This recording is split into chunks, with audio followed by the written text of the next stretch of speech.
Dando ya el juego ya. Esa es la sopa del tercer video que sacamos. Es que yo toqué la entradita, pero ya no me partió. Cuando el día siguiente te entra, no ocupo la mano. Fue el ganador, fue Chununo, fue el ganador, va. Yo soy el ganador de la Champions. Chununo fue el ganador de la Champions de cangrejos. Solo yo soy el que ando aquí del Real Madrid, pues. El segundo lo llevó Microchip frente de trailer.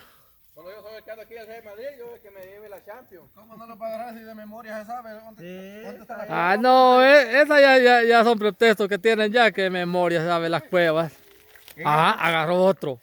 Oye, muchacho, bien, se quitó el cero. Si muerde.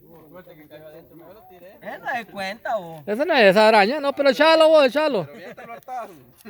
La muerte no va a ver. Ahí está el pescado que agarró Pimba con arpón. ¿Ve? Ahí probémonos a ver quién me gana. Ahí sí. A las ponías así, Pimba.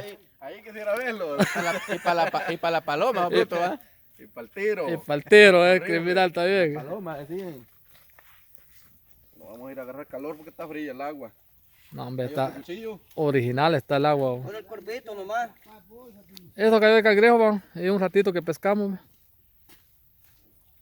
Y esas pescadas que cayeron con arpón.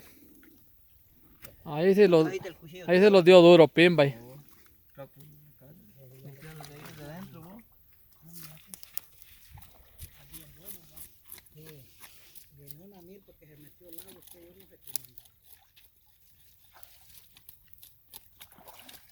Bye.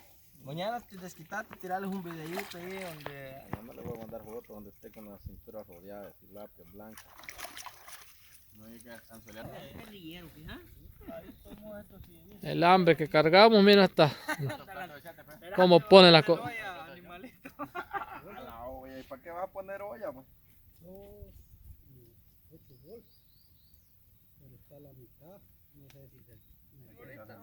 Qué lujo juego. No, ahí está. Está bien. Pues lo quedó muy ladeado así. Aquel quedó muy alto al lado. Ajá, ahí eso quiere. Ay, mire, solo porque me reponen, maldito.